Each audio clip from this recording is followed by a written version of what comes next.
f of x அப்படிங்கிற ஒரு ஃபங்க்ஷனுக்கு இன்க்ரீசிங் ஆகிற இன்டர்வல் ஆர் டிக்ரீசிங் ஆகிற இன்டர்வல் எப்படி கண்டுபிடிக்கிறோம் அப்படிங்கிறத இந்த வீடியோவில் நம்ம பார்க்க போகிறோம். ஸோ நமக்கு கொடுத்துருக்கிற ஃபங்க்ஷன் வந்து f of x அப்படின்னு சொன்னால் ஃபஸ்ட்டு நம்ம இனிஷியலாக கண்டுபிடிக்க வேண்டியது f dash of x. So இப்போ நம்ம வந்து இன்டர்வல் கண்டுபிடிக்கணும் இல்லையா? ஸோ அடுத்த ஸ்டெப் என்ன பண்ணணும்னா f dash of x-ஐ 0க்கு ஈக்குவல் பண்ணுங்கள். அப்படி ஈக்குவல் பண்ணிங்கன்னா எக்ஸுக்கு ஏதாவது ஒரு பாயிண்ட் ஆர் மோர் தென் ஒன் பாயிண்ட், ஒரு பாயிண்ட்டோ இல்லை அதுக்கு மேலேயோ பாயிண்ட்ஸ் வந்து நமக்கு கிடைக்கலாம். சப்போஸ் நமக்கு கிடைச்சிருக்க பாயிண்ட் வந்து 3 அப்படின்னு இருந்ததுன்னா அதை ஒரு இன்டர்வெல்லில் பிளாட் பண்ணுங்கள். இப்போது 3 வந்து நம்ம பிளாட் பண்ணியாச்சா? இந்த 3க்கு லெஃப்ட் சைடில் ஒரு பாயிண்ட் எடுத்துக்கோங்க, ரைட் சைடில் ஒரு பாயிண்ட் எடுத்துக்கோங்க.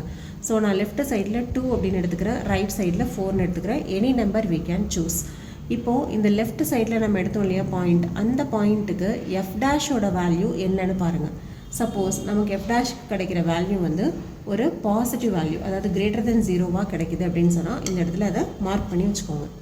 ஓகே, அதே போல் ரைட் சைடில் ஒரு பாயிண்ட் எடுத்துருக்கோம் இல்லையா 4, அதுக்கும் நீங்கள் வந்துட்டு f dash வந்து என்ன கிடைக்குதுன்னு பாருங்கள். சப்போஸ் f dash of 4 வந்து லெஸ் தென் 0வாக இருக்குது அப்படின்னு சொன்னால் அதையும் இந்த நம்பர் லைனில் மேலே மார்க் பண்ணி வச்சுக்கோங்க.